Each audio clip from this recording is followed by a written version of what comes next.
Trying to remember word for word words is word for word words? Word for word words. Something it is what see, I can't even remember them now. I remember at the beginning of my video making journey when I was testing a few things out, as you do at the beginning. One of them was scripting my whole videos word for word. And I would script the whole video, I would get to the day of shooting the video, I'd press record and my mind would literally go blank. I've never really been the best at memorizing scripts. I remember back in the day in school when I was in drama lessons and doing some kind of play of some sort, and I would have a monologue to do and I would get a few sentences into the monologue, or on a good day halfway through the monologue, and I would just then forget what to say, and you had that voice in the corner of the stage or side of the stage or back of the stage that would then shout the next few words of the sentence to kind of jog your memory of what to say next. So I'm not saying scripting a video word for word is... Oh yeah, thank you. I'm not saying scripting a video word for word is the wrong thing to do. I know a lot of people do it and that's what works for them and might work for you. But it doesn't work for me. And like I say with a lot of this stuff, there is no right or wrong to it. Everyone is individual, and what works for him might not work for her, and what works for her might not work for him. You need to find out with all of this stuff which way of whatever it is you're doing works for you. And I'll say it again, there is literally no right or wrong way to do it. So if scripting a video word for word doesn't work for you, like it doesn't work for me, here's what I do instead. Usually if you was scripting a video word for word, you would start from the beginning and work your way to the end of the video and script everything word for word like that. But what I do instead is, once I've got the subject of the video that I know I want to create, I write down every single key point in order from the beginning to the end of what I want to cover in that video. And then from the beginning to the end, I start speaking that point out loud. Speaking that point? Speaking that point out loud. It sounds weird. Is that the right way to say it? I start speaking about, that's a cute word. I start speaking about that point out loud. And once I've started getting a bit more confident and familiar with what I want to say on each point, I start writing down the beginning bit, so the first sentence or few words of that point next to the point. So the point has now turned from a point into a prompt. So when it actually gets to the day of me shooting my video, instead of me reading through a whole script and memorizing everything word for word, I just read through my prompts. And when I read through each prompt, it does exactly what it says on the tin. It prompts me what I should say. Think of it like this. When I was in my drama lessons back in the day and I was on stage and forgetting what to say, and I had that voice in the side of the stage or back of the stage shouting a few words of what I should say next, that is essentially a prompt. And when I heard that prompt, I knew what I should say after that. This is exactly the same. When I read through the prompts, it prompts me what I should say. And I know what you're thinking. So, oh, okay, maybe I should, oh shit, okay. Oops. Basically, I'm in this bit which is usually water, and I thought it'd be a good idea to walk through it. I don't think it is a good idea to walk through it because it's all muddy. This is literally usually all water. Like, it's literally usually filled with water. Like, there's water sports that happens here, and now it's just empty. It's just empty. I think we're all right to actually go this way. It doesn't seem as muddy. Anyway, where was I? I know what you're thinking. How do you remember what to say just by reading each prompt? Well, it goes back to what I was saying earlier, and that is speaking about each point out loud. Practice, practice, practice. The more you speak about each point out loud leading up to the day of you shooting your video, the more confident and, I was gonna say fluid. Is fluid the right word? We're gonna go with fluid. The more confident and fluid you'll be when you come to press record. So when you read each prompt, you'll know what to say because you've already said it so many times before, because you practiced. For example, do you think today this is the first time I'm saying these words?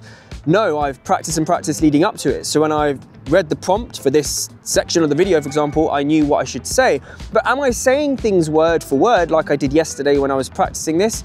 No, but I'm still getting the point across fine as I did when I practiced it leading up to it. Now, you can follow the prompts written down on whatever device works for you, your phone, your iPad, your laptop, Or you could write down what I like to call prompts. Prompts. Prompt notes. This is what I like to call a prompt. It is a prompt note.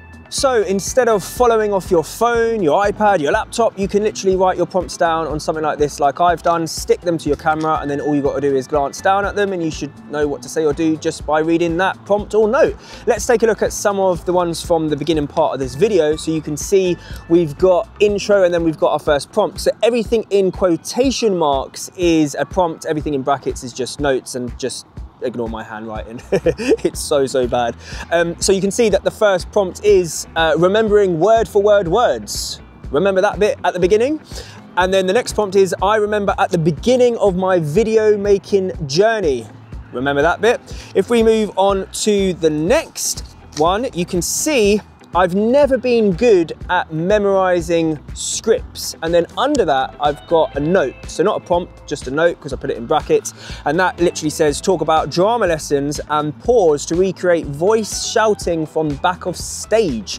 So remember that bit I did in the video? I just had that as a note. So it reminded me that that is what I wanted to do in the video. The prompts are kind of like those cards you see the presenters holding in game shows. Wait. Game shows? Game shows?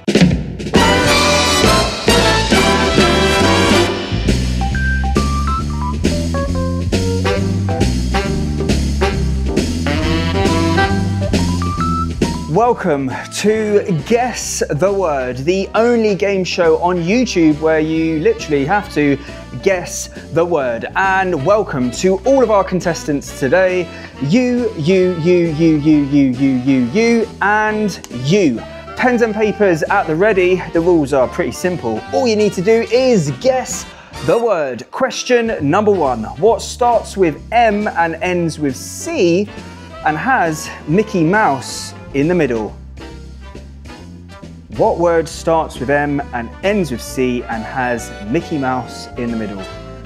The answer is magic. Question number 2.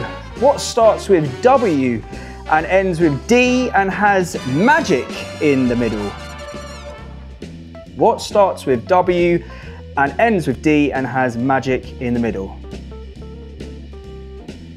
The answer is wicked. Question number 3. What starts with B, ends with R, and has space in the middle? What starts with B and ends with R and has space in the middle? The answer is Buzz Lightyear. Question number 4. What starts with N and ends with O and has fish in the middle? Ooh, fish. Not that type of fish, not the eating fish. There's a clue for you. What starts with N and ends with O and has fish in the middle, but not the eating type? The answer is Nemo. Question number 5. What starts with C and ends with E and has dough in the middle? What starts with C and ends with E and has dough in the middle? The answer is cookie. Thank you to all of our contestants for participating today, and congratulations to everyone that got all of the answers right. Well done, and why don't you treat yourself to a trip to Disney World where you can go on the Buzz Lightyear ride, the Nemo ride, and experience the magic. Go over to Gideon's and get an amazing cookie. Go over to Universal and watch the Wicked movie. Thanks for playing Guess the Word, the only game show on YouTube where you literally have to guess the word.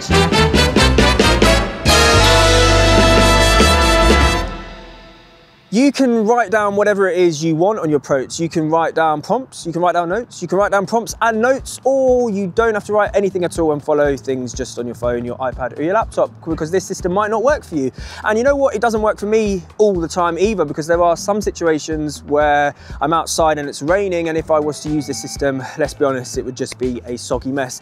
But where I do find this system super helpful is when I'm doing like a big, let's say, monologue, and there's quite a few points I need to cover in that monologue, and it needs to be one take, so I can't keep stopping and starting recording.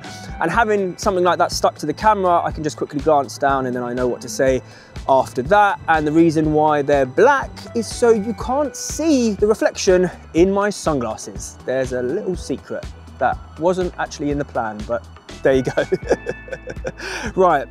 This prompt system is only going to work if you practice leading up to the day of you shooting. I can't stress this bit enough. And I know I touched on it earlier, but I don't want you to think that you can just write down the prompts, not practice, get to the day of shooting, read the prompts, press record, and that's it. The only way this is going to work is if you practice, because the prompts are there to prompt you what to say. And to know what to say, you should already have practiced what to say. So when it gets to the day of you shooting, you read the prompt and you're like, oh yes, I remember when I said that. And of course, like I said earlier, it's not going to be word for word. So don't stress about it not being word for word, as long as you get the point and the story across. Think of it like this. Let's say you go away on holiday for a month, lucky you. You come back and you see your mate on Tuesday and you tell them all about how great and whatever it was you did on the holiday. 2 days later on Thursday, you see a completely different mate. You're gonna tell them the same thing. You're gonna run through how great your holiday was and what you did on your holiday, but it's not gonna be word for word like it was with your mate on Tuesday, but you still would have told the story and the point would have come across. So don't stress about it not being word for word. That's the whole point in this. You're not trying to remember things word for word, you're just remembering what it is that you need to say, and as long as you get that point and story across, because you've practiced it, when you read that prompt, you'll know what it is that you should, well, you'll know what it is that you want, you'll know what it is that, you'll know what it is that you want to say. We got there. Did we? I think we did. Right, so seeing as we're speaking so much about words, the English Oxford Dictionary has 273,000 head words. What are head words? Anyway, 171,476 of them being in current use. How do they know what's in current use and what's not in current use? Anyway, 47,156 being obsolete words. What's obsolete? Obsolete words. And around 9,500 derivative. What are these words? I don't know these words. Included as sub-entries. What are these words? I don't know what these words are. All I typed in was how many words in the dictionary. Anyway, I'll leave you trying to guess this word. What starts with I, ends with L, and has U in the middle?